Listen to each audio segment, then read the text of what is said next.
안녕하십니까. 대중스님들 안녕하셨습니까. 오늘은 부처님의 출가일입니다.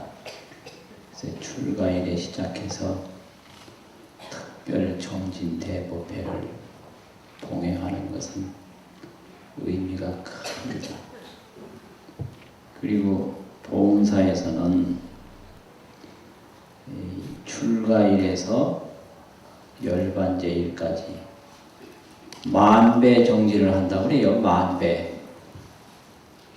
이 만배를 한다는 게 보통 어려운 게 아닌데 만배를 하시고 또 절만 하는 게 아니라 한 번 절하는데 10원씩 보시를 해서 만배를 채우면 10만 원이 된다고 합니다.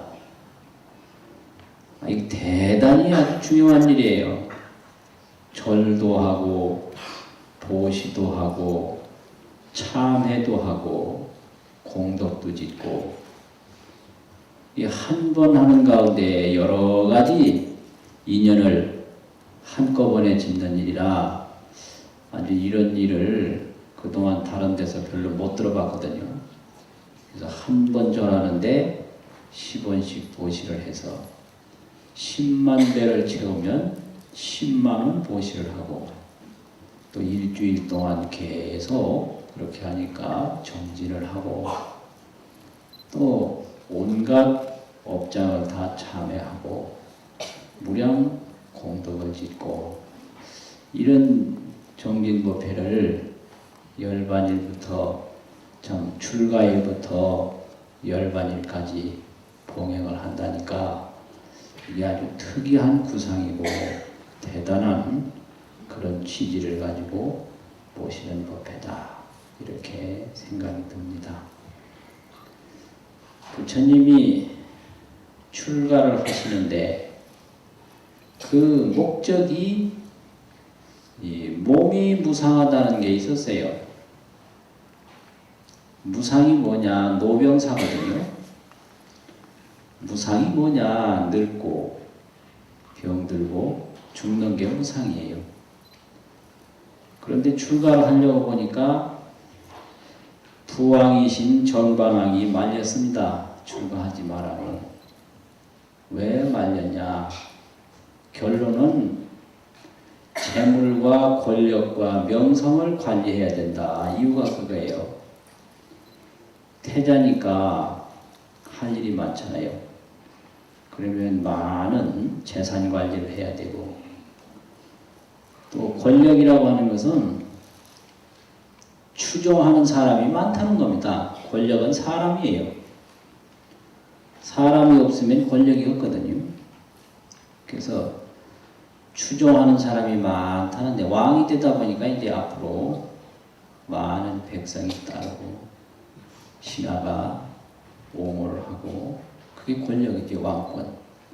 그래서 왕권을 지켜야 되고 국토를 지켜야 되고 또 훌륭한 왕명을 후세에 남겨야 되고 이게 재권명입니다. 재권명, 재물, 권력, 명성. 근데 이제 부처님은 노병사 문제를 위해서 인간에게 늙고 병나고 죽는 문제를 위해서 출가를 하려고 하고 부왕은 재물, 권력, 명성을 지키려고 하지 마라. 아주 경론이 벌어지죠. 부자 간에. 그 부모가 말리는 건 다 그래요. 어떤 스님이든지 그 부모하고 순순히 대화를 해서 그렇게 사이좋게 출가한 경우가 별로 없고요. 또 요즘에는 보니까 그 부모가 데려다주는 사람이 있더라고요. 참 행복한 사람이. 근데 이제 어느 분은 가라고 허락 안 받았는데 혼자 왔어요. 가다 보니까 길이 멀어서 택시 타고 왔어요. 택시 타고. 그것도 아주 옛날보다 아주 달라진 거예요. 그런데 이제 재권명은 어디서 얻느냐 하면 밖에서 얻는 겁니다. 명성도 밖에서 얻고, 권력도 밖에서 얻고, 재물도 밖에서 얻는 거죠. 노병사는 어디서 생기느냐? 내 몸에서 생기는 거예요. 내 몸에서 늙고 병나고 죽는 게 내 몸에서 일어나는 거죠. 그런데 이제 보통 사람들이 세상으로부터 재물, 권력, 명성을 얻으려고 헤매다가 자기 몸에 죽음이 오는 것을 모르고 일생을 마칩니다. 그런데 서가모니 부처님은 늙음이 오기 전에 늙음을 알았다는 거, 이게 아주 위대한 겁니다. 죽음이 오기 전에 죽음을 알았다는 거, 이게 안다는 게 뭐 대단한 게 아니고 많이 보이는 거, 그거 아는 거예요. 그래서 인간에게 죽음이 있는 한 재물, 권력, 명예, 이 재권명이 의미가 없다. 그래서 이제 출가를 하게 되죠. 그럼 이걸 뭘 의미하는가? 출가라고 하는 것은 무상하고 허망한 것으로부터 단절을 하는 거예요. 그게 출가입니다. 의미 없는 것을 과감하게 버리는 게 그게 출가예요. 무상한 줄 알면서 무상에 계속 매이고, 허망한 줄 알면서 허망에 계속 끌려다니는 건 출가가 아니에요.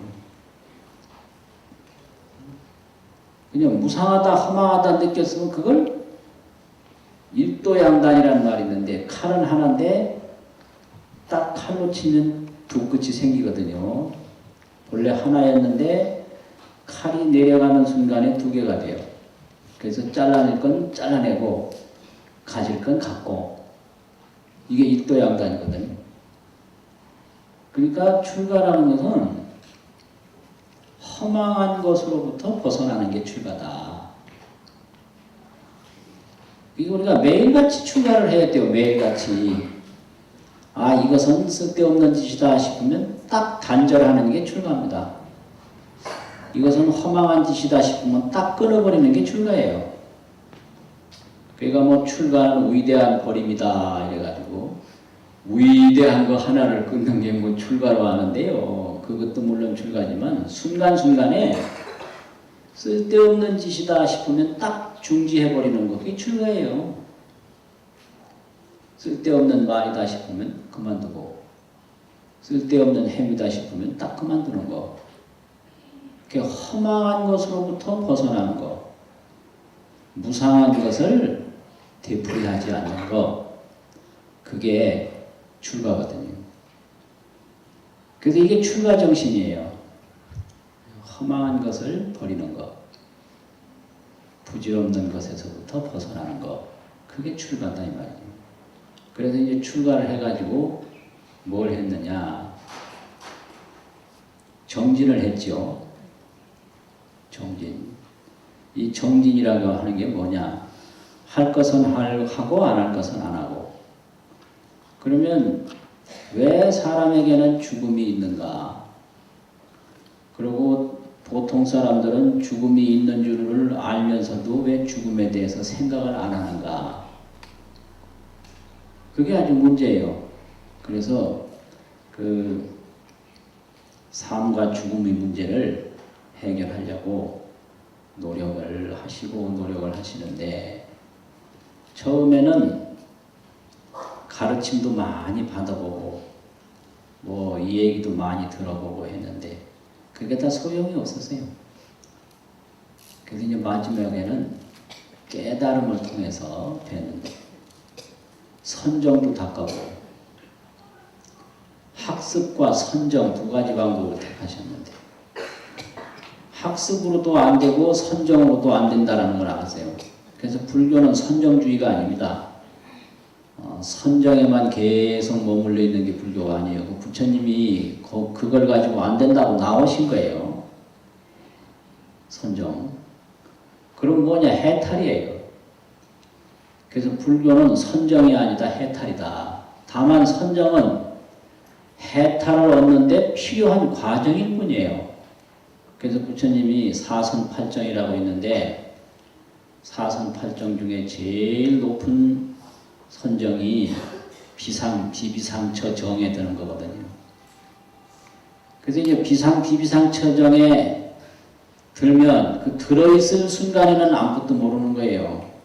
거기에는 삶도 죽음도 슬픔도 기쁨도 고통도 뭐 전혀 없어요. 그런데 그 선정에서 나오면 또 틀리는 거예요. 그게 이 선정의 한계입니다. 그리고 어떤 분은 생천주의자가 있는데요. 천상에 가서 태어나는 것을 목적으로 해요. 근데 부처님은 그것도 아니다. 왜냐하면 천상에 가서 태어나도 천상에 있을 동안은 좋은데 거기서 영원히 있는 게 아니고 또 다시 타락해서 떨어진다.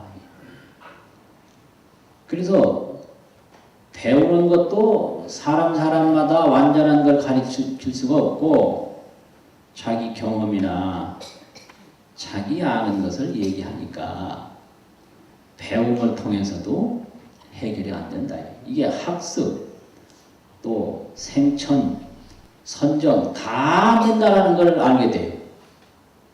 다 안 된다. 그럼 마지막에 뭐냐 그러면 자기 마음에서 얻는 거예요. 이게 해탈이죠. 자기 마음에서 얻는 거. 그 마음에서 얻어가지고 뭐가 이루어지느냐면 고통으로부터 벗어나는 게 이루어지거든요. 그걸 이제 고멸이라고 합니다. 고통이 소멸된다. 그럼 마음에서 뭘 얻느냐? 이게 아주 중요한 문제인데 첫째 얻는 게 무상고무아입니다. 무상과 고통과 무아를 아는 거예요. 그게 해탈의 아주 근본이에요. 처음에 부처님이 왜 죽음을 문제 삼았는가? 그 이유가 뭘까요? 죽음을 왜 문제 삼았는가? 그거는 나에 대한 문제입니다. 죽음에 대한 문제가 아니라 내가 죽으니까 문제가 되는 거예요. 저 다른 모기가 죽는 건 문제가 안 돼요. 그 죽음은 같은 거예요. 모기가 죽는 거나 내가 죽는 거나. 근데 모기가 막 뿌리잖아요. 그 모기가 볼 때는 아주 우스운 거예요, 인간이. 모기가 볼 때는. 저들은 막 죽게 하고, 인간이 저거 하나 주고 막 뭐 장례식도 하고 뭐 별거 다 하거든요. 이게 아주 인간 중심인 거예요, 순전히. 그 모기는 막 그냥 뭐 대량으로 그냥 한꺼번에 하는데, 인간은 하나만 죽어도 뭐 장례식하고 뭐도 하고 뭐 대단하게 한다. 그게 이거는 누가 죽었느냐가 문제가 되는 거죠. 그러니까 서가모니 부처님이 출가하기 전에 모든 죽음이 문제되는 게 아니고 뭐 무슨 코끼리가 죽는 게 문제되는 거라든지 그런 게 아니고 다른 어떤 동물이 죽는 게 문제되는 게 아니고 내가 죽는 거, 또 나와 관련이 있는 어머니가 죽는 거, 또 뭐 자기 주변 사람이 죽는 거, 하여튼 자기가 죽는 것에 대해서 문제가 돼요. 그래서 죽음을 두려워하는 거라든지 늙음을 뭐 싫어하는 거, 이게 전부 나에 대한 집착입니다. 싫은 소리 안 들으려고 그러는 거, 화나는 거, 욕심나는 거. 그럼 왜 욕심이 생기는가? 아집이죠. 나를 위해서 욕심이 생기죠. 왜 화가 나는가? 나 때문에 화가 나는 거죠. 그게 전부가 아집이에요. 아, 이렇게 겁나고 무섭고 두렵고 허망한 게 다 나에 의해서 생긴 거라구나. 이걸 알게 돼요. 누가 미운 거, 그것도 왜 생겨요? 순전히 나 때문에 미운 거예요. 그 사람 때문에 미운 게 아닙니다. 가령 뭐 남의 집 아이가 공부 못하고 말 안 들어도 안 믿거든요. 근데 우리 집 아이가 공부 못하고 말 안 들으면 믿죠. 내가 너를 위해서 얼마나 하는데 그러냐. 나를 위해서 하는 거예요. 너는 내 아들이니까, 너는 내 딸이니까 잘해야 된다. 저기 뭐 부산 사람이나 저기 외국 사람, 수만이 떨어진 저 딴 나라 어떤 학생이 뭐 말 안 듣고 공부 못한다더라. 화도 안 나요. 그리고 여자분들 같은 경우에 남의 집 남편이 뭐 바람을 피운다든지 잘못했다 그러면 별로 화도 안 나고 질투도 안 나고, 자기 집 남편이 이제 뭐 잘못했다 그러면 야단나요, 야단나. 그럼 그게 왜 그런가? 왜 나하고 상관없는 남자가 뭘 무슨 연애하고 바람 피울 때는 왜 화가 안 나고, 내 남편이 그랬을 때는 왜 화가 나는가?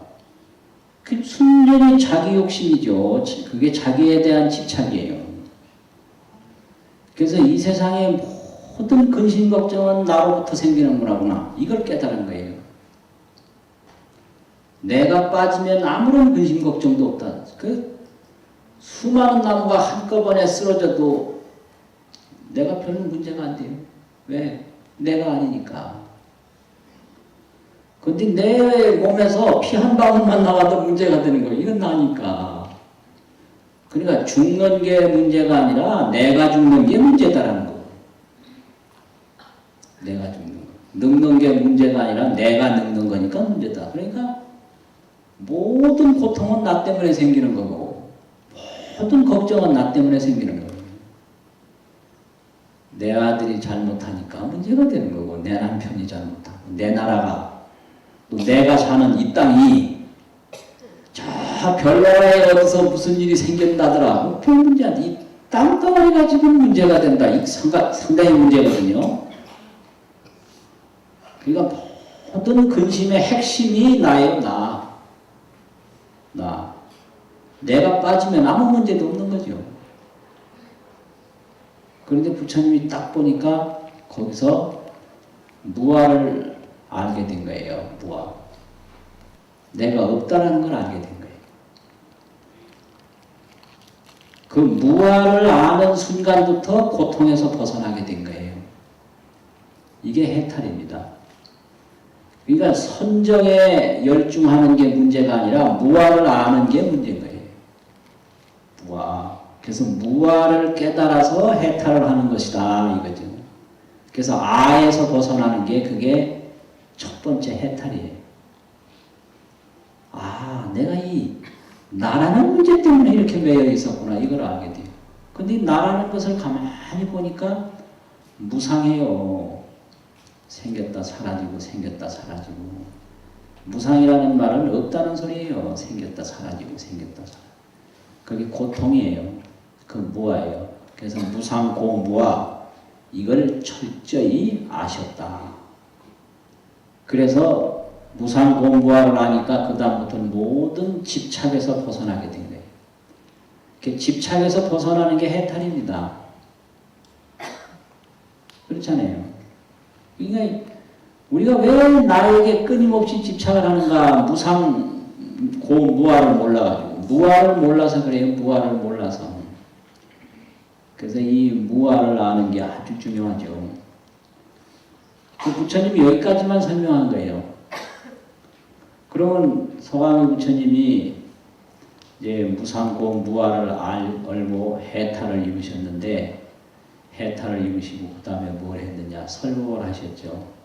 중생교화를 하시고. 그러면 무아를 몰랐을 때와 무아를 알았을 때와 그 보고 아는 세계가 달라지는데요. 그 무아를 몰랐을 때의 보고 아는 세계를 중생지견이라고 하고, 알지자 볼견자, 중생이 알고 중생이 보는 세계가 있고, 또 무아를 알고 나서 보는 세계를 해탈지견이라고 해요. 해탈한 상태에서 아는 세계와 보는 세계가 따로 있는 거예요. 이것이 불지견과 중생지견의 차이점이다. 그런데 예불할 때 해탈향, 해탈지견향 그러죠. 해탈한 상태에서 보는 세계가 있는 거예요. 이게 해탈지견이에요. 그 나에 집착하는 상태에서 보는 세계가 있는데 그게 중생지견이죠. 중생이 알고 중생이 보는 겁니다. 그래서 중생지견, 불지견 이렇게 돼요. 그리고 이 해탈지견에 대해서는 부처님이 말씀을 안 하셔요. 해탈까지만 말씀을 하셔요. 거기는 너희들이 스스로 정진을 해서 알아라 이거거든요. 근데 이제 제자들이 그게 궁금해가지고 해탈한 상태가 어떤 세계일까? 그게 자꾸 묻습니다. 말씀 안 하시죠? 그래가지고 그걸 전유경이라는 게 그거예요. 야, 지금 화살 맞아서 쓰러졌는데 그 화살에 독이 들었다. 그럼 빨리 화살 빼고 독 치료해서 치료부터 해야지. 그거 놔두고 그 자꾸 이리저리 궁리만 하고 토론만 하면 그 사람은 죽는다. 그게 아주 옳은 말씀이에요. 인생이란 어떤 걸까? 무아란 어떤 걸까? 이거 의미가 없고 빨리 무아를 바로 봐가지고 집착으로부터 벗어나서 해탈에 들어가는 게 중요하거든요. 그런데 교단이 점점 이제 역사가 오래되다 보니까 제자들 중에 해탈한 분들이 막 나오죠.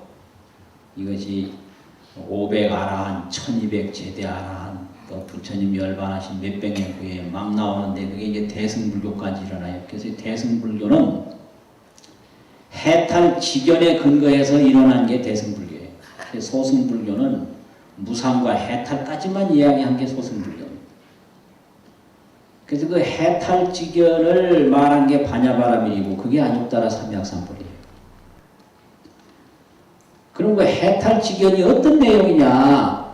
그게 이제 대승열반경이 따로 있는데 대승열반경에서 말한 게 그게 해탈지견을 설명한 게 있는데 그걸 삼라가정이라고 합니다. 해탈의 세계는 무상이 아니고 항상한 거다. 고가 아니고 낙이다. 이게 상낙이잖아요. 무아가 아니고 진하다. 부정이 아니고 청정이다. 이걸 열반사덕이라고 하는데요. 그게 해탈에서 보여진 부처님 세계예요. 상낙아정이. 이게 정반대예요. 무상, 고, 무아, 부정 이렇게 얘기하거든요. 근데 상낙아정 정반대 아닙니까? 이게 오묘해요. 그래서 부처님 당시에 이걸 한꺼번에 말하면 혼란이 생겨서 못 따라와요. 그렇잖아요. 그러니까 대승불교가 일어나서 비로소 부처님이 말씀 안 하신 해탈지견에 대해서 말씀을 하신 거예요. 이게 상락아정이에요. 그래서 상락아정, 반야바라밀, 안욕따라, 삼약삼보리가 모두 대승불교거든요. 한평생 산다는 게 100년도 못 되는데 이 불교를 만난다는 건 정말로 대단한 겁니다. 아주 대단한 거예요. 그러니까 그 해탈의 세계는 항상한 거예요. 항상한 거. 무상이 아니고 항상이에요. 또 이게 괴로운 고통이 아니라 이게 낙이다 이 말이죠. 즐거운 것이다. 희락이란 말이에요. 희락. 그 다음에 무아가 아니고 진하, 참나다. 그래서 몸은 부정하다 그러거든요. 만날 이게 몸이라는 게 온갖 더러운 걸로 차있다. 그런데 이거는 청정이다. 이게 부처님의 열반의 세계입니다. 그래서 항상 하다 보니까 이제 나중에는 무량수, 수명이 한량이 없다. 근데 보이는 건 무상이거든요. 그 무상은 뭐냐? 생로병사죠. 항상은 뭐냐? 상락아정이라 이 말이에요. 이게 한 몸에 생로병사와 상락아정이 동시에 있는 거예요. 이게 불교예요. 그래서 이제 오늘날에 와서 중요한 것은 이 생로병사의 몸을 가지고 상락아정의 세계를 바로 아는 거, 이게 중요해요. 그게 불교를 믿는 큰 성취예요. 그냥 깨달음이라고 하는 건 뭐냐? 이 생로병사의 육신을 가지고 상나가정의 무량수를 보는 거예요. 그게 극락세계입니다. 그래서 어떤 분이 그러대요. 연불 오래 하면 극락세계가 있는 걸 뭐 확실히 믿을 수 있냐고. 그래서 내가 그랬어요. 극락세계가 있는 걸 믿을 수 있는 게 아니라 환히 보인다고. 그냥 눈앞에서 상나가정을 환히 보는 거, 그게 깨달음입니다. 깨달음이란 보는 거예요. 생각하는 게 아니에요. 그냥 눈앞에 있는 거예요. 그냥 자기 몸에 있는 거예요. 그게 깨달음이에요. 깨달음은 정각이고 반야인데, 정각이라는 게 바로 깨닫는다. 깨달음이라는 게 뭐냐? 지혜고, 지혜라는 뭐냐? 보는 거예요. 그래서 반야심경에도 조견이라고 했잖아요. 조견. 반야는 조견하는 거예요. 본다 이게. 보리, 반야, 이게 깨달음이에요. 보리, 반야가 아닌 깨달음이 아니거든. 이게 보리도 보는 거, 반야도 보는 거. 그 뭘 보냐? 그 상나가정의 무량수, 무량광, 한량없는 광명, 한량없는 수명을 그냥 환히 보는 거. 그게 깨달음이죠. 근데 우리 몸은 시시각각으로 지금 달라지고 있거든요. 무상이에요. 이 몸이 이게 어디서 생겼느냐? 처음에는 어머니 아버지한테서 받은 거고, 오늘 몸은 어제 받은 거예요. 어제 밥 먹고 옷 입고 잠잔 거, 그 힘으로 오늘 지금 지탱하거든요. 내일 몸은 또 오늘 밥 먹고 옷 입고 잠잔 거, 이것도 내일 몸이 돼요. 그래서 몸은 시시각각으로 받는 겁니다. 이게 남의 몸이에요, 이게. 그게 무한 거죠. 무한하는 게 다른 게 아니고, 오늘부터 안 받아보세요.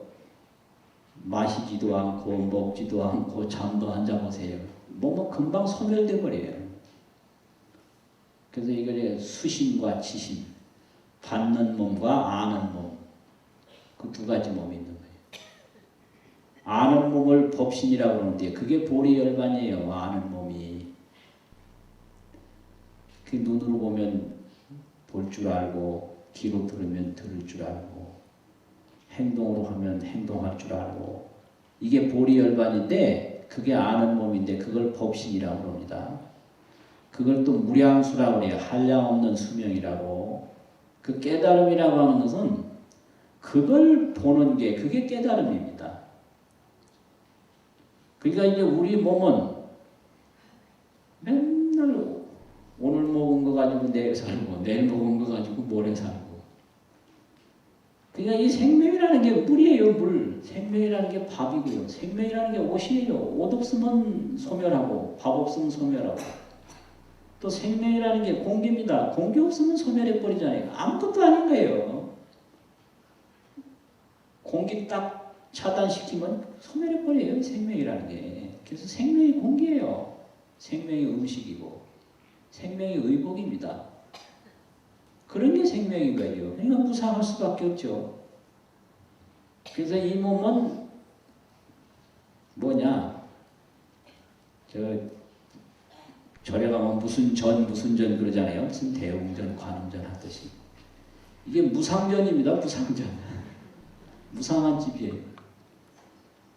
근데 그래서 눈으로 볼 줄 알고 귀로 들을 줄 아는 거, 이거는 법신이고 아는 몸 지신인데, 진짜 이거는 무량수인 거예요. 근데 이거는 무량수전이에요. 이게 무량수전.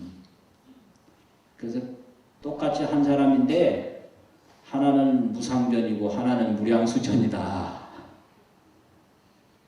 이거예요. 근데 이거를 확실히 보는 게 그게 깨달음이고 그게 해탈이고요. 그게 불교 믿는 최대의 행복이에요. 그래서 무상전에서 무량수, 무량광을 보는 거예요. 그러니까 경호스님 참선곡이라든지 오도송이라든지 보면 엄청나거든요. 서광훈 부처님 8만 대장경이 전부 이 무량수, 무량광, 보리 열반에 노래한 거예요. 그게 반야심경이고, 그게 금강경이고, 그게 법화경, 화엄경이고 전부가 그게 해탈지견을 말씀하신 겁니다. 해탈지견을. 그래서 이렇게 불교 잘 믿고 공덕 잘 닦으면 언제 소멸될지 모르는 이 무상한 이 무상전에서 무량수 무량광 어마어마한 상나가정의 참 세계를 보게 돼요.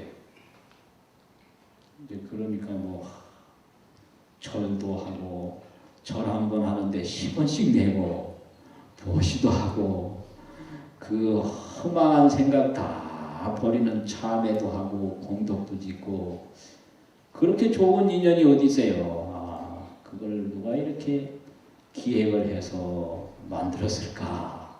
아니, 굉장히 아주 생각이 깊고 아주 참신한 그런 법회다. 이런 생각이 듭니다. 항상 우리는 만나기는 만났는데 알지를 못해요. 그게 문제예요. 봉인불식이라 사람을 만났는데 알지 못한다.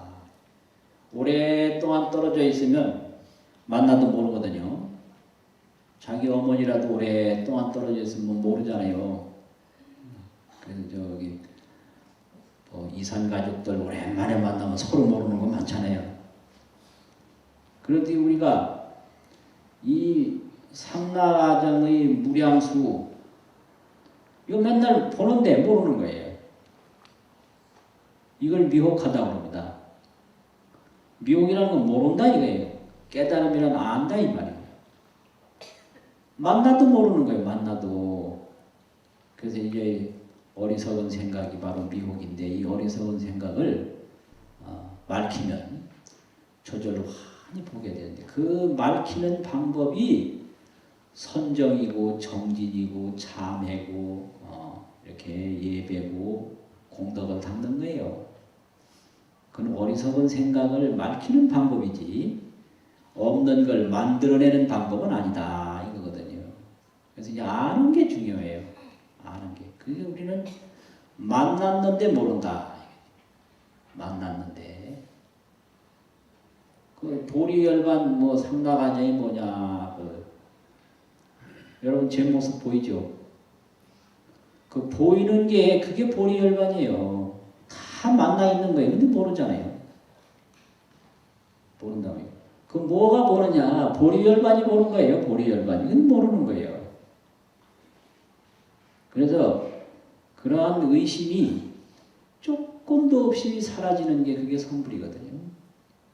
의심이 아주 중요해요. 그 모르는 게 참 많아요. 내가 어릴 때 보면 나 재미있어요. 지금 생각하면 참 재미있는 게 많은데. 그 어릴 때 이제 보면 손님들이 더 집에 오시면 애들한테 돈 주잖아요. 그 돈을 몇 푼씩 주고 이러면 조금 오래되면 좀 모이거든요. 그럼 조금 모였다 싶으면 어머니가 빌려가요. 그거 참 아주 기분 나빠요.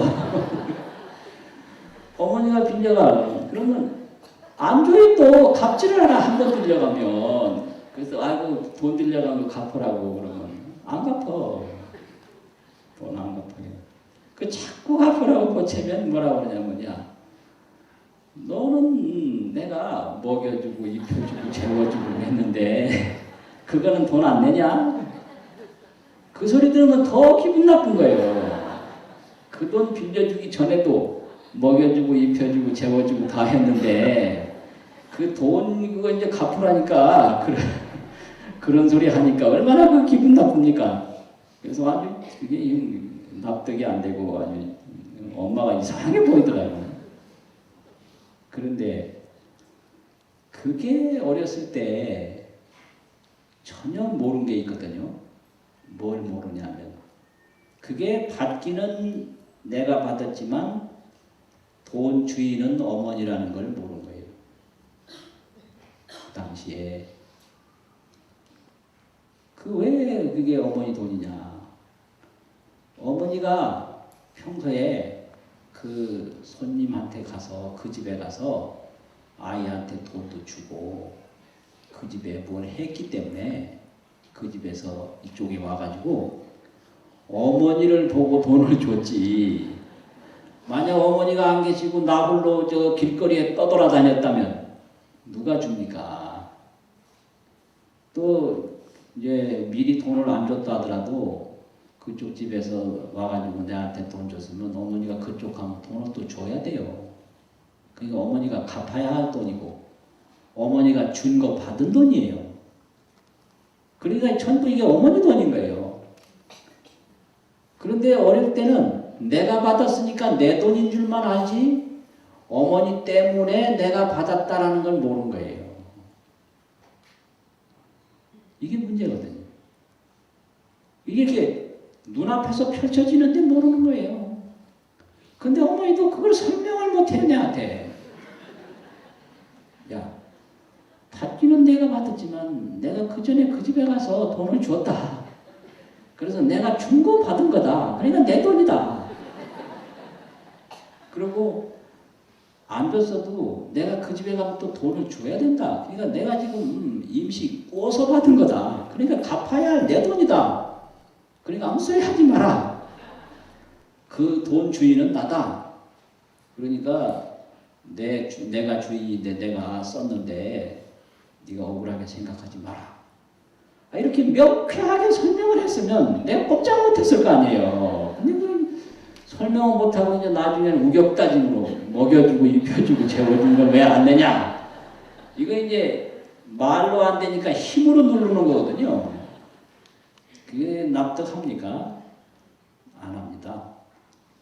그래서 요새 부모 노릇하려면요 설명할 수 있어야 돼요. 요새 설명 못하면 아이들이 전혀 말 안 들어요. 그래서 그런 생각을 해요. 자동차 운전을 하려도 면허증이 있어야 운전하듯이 아이 낳기 전에 면허증을 하나씩 받아가지고 아이를 낳아야 아이를 제대로 잘 양육도 하고 보육도 할 게 아닌가 이런 생각이 듭니다. 그래서 문제는 현실을 바로 보는 거. 무량수가 늘 있는데 무량수를 못 본다는 게 문제죠. 무량수. 극락이 있는데 극락을 못 본다는 게 문제다. 그래서 이 몸은 고통전이고 극락전이다. 이 몸은. 있잖아요. 이 몸에서 극락을 얼마든지 볼 수가 있는데 못 보는 거예요. 그러나 극락이 없어진 건 아니에요. 그러니까 극락전이에요. 그때도 이 몸은 막 수시로 덥기도 하고 뭐 힘들기도 하고 고통이 있다는 이 고통전이에요. 그러니까 불교 잘 믿으면 고통전에서 극락전으로 바뀌는 거예요. 그게 불교 믿는 영업이고 공덕 아닙니까? 근데 어릴 때부터 또 못 본 게 또 하나 있어요. 뭘 못 봤느냐? 돈 얘기인데 그냥 돈이라는 건 그랬건 뭐 주면 과자도 주고 뭐 옛날에 무슨 내가 바라는 거 다 준다 그렇게만 알았지 돈이 뭔지는 전혀 모르거든요. 여러분 돈이 뭡니까? 돈이 뭐죠? 돈은 숫자입니다. 숫자. 돈에 숫자가 빠지면 돈일 수가 없어요. 그렇죠? 10원, 100원, 1000원, 5000원, 만원. 그 숫자 싹 빼봐요. 그거 어떻게 그게 돈이 통용이 됩니까? 첫째는 숫자예요. 돈이라는 건. 그 어릴 때 그런 걸 어떻게 알아요? 이게 돈이라는 건 숫자다.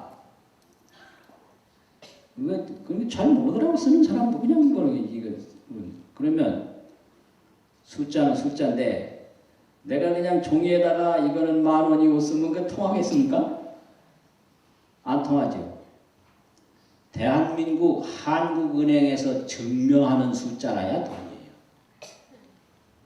그래서 보면 뭐 한국은행 건 딱 도장이 딱 찍혔죠. 그러니까 그 돈 밑에는 이 대한민국이라고 하는 이 국가의 공신력이 인정해준다라고 하는 세력이 있는데 그걸 아이가 어찌 알겠냐고요. 이런 거예요. 그래서 있기는 있는데 못 보는 거죠. 대한민국 한국은행에서 인정하지 않는 숫자가 그게 어떻게 아무리 몇 억조 원을 쓴들 그게 공신력이 있겠어요. 통용 안 되는 거 아닙니까? 그러니까 내가 받았다고 다 내 돈인 줄 알고 숫자라고 다 돈인 줄 알고 큰일 나죠. 그래서 그 공신력 없이 만든 숫자를 위조지폐라고 하지 않습니까? 위조지폐. 그런 거 아니에요. 그리고 그 돈 속에는 또 예술도 있어요. 그 그림도 있고 뭐 이러고 있잖아요. 역사도 있어요. 세종대왕도 있고 막 있죠. 그 하나 속에 무한한 내용이 있는 거예요. 그게요. 예술도 있고 역사도 있고 또 기술도 있어요. 숫자도 있고. 근데 우리가 아는 건 숫자뿐이에요. 이게 얼마짜리? 그렇지 않습니까? 그 숫자가 되려면 대한민국이 인정하는 숫자가 돼야 되는데 이건 모르는 거죠. 달러가 왜 중요해요? 미국에서 인정한다 이 말 아니에요. 그렇지 않습니까? 그 미국에서 인정하지 않는 숫자는 그게 달러일 수가 없거든요. 그런 배경을 가지고 있는 거예요. 그렇듯이 이제 우리가 죽는 것만 알고 그 죽지 않는 건 모르는 거예요. 그래서 늘 있는데 모른다. 그걸 어리석음이라고 하거든요. 근데 그게 부처님이 그냥 말 한마디로 다 해결됐으면 얼마나 쉽겠는가. 그게 안 된다고. 그래서 자기 어리석음을 자기가 다 녹여야 된다. 그래가지고 이제 필요 없는 말, 또 설명을 해도 중생에게 도움이 없는 말은 부처님이 말씀하지 않으시고 시절 인연에 따라서 이 대승불교가 생겨가지고 반야바람이나 안욕따라 삼맥삼보리 뭐 상나가정 다 설명을 해주셨는데 그걸 확실히 믿고 다 끄면 되는데요. 듣기는 듣는데 확실히 믿는 마음이 부족해요. 그래서 안 돼요. 왜 안 되냐? 믿음이 확실하면 돼요. 그래서 믿음이 부족해서 안 되지 달리 안 되는 게 아니다. 그래서 신만 성불이요. 믿음이 충만하면 바로 성불하는 거예요. 신만. 그 얼마 전에 어떤 사람이 폐암이 걸려가지고 폐암 말기래요. 그래서 이제 병원에 갔는데 의사 선생님이 담배 끊으시오. 담배 안 끊으면 죽습니다. 그 말 한마디 딱 듣고 그날을 딱 끊었대. 그 담배 끊는 건 전혀 어려운 게 아니다. 문제는 결심이에요. 아니, 딱 죽는다. 그러니까 그 말 한마디에 그냥 딱 끊었어요. 다시는 안 핀다 그래요. 그러니까 그 어려운 담배를 어찌 끊냐. 어려운 게 아니에요. 결심이에요. 그 불교의 깨달음을 누가 이루냐. 그 의심이죠. 믿음이 없는 거예요.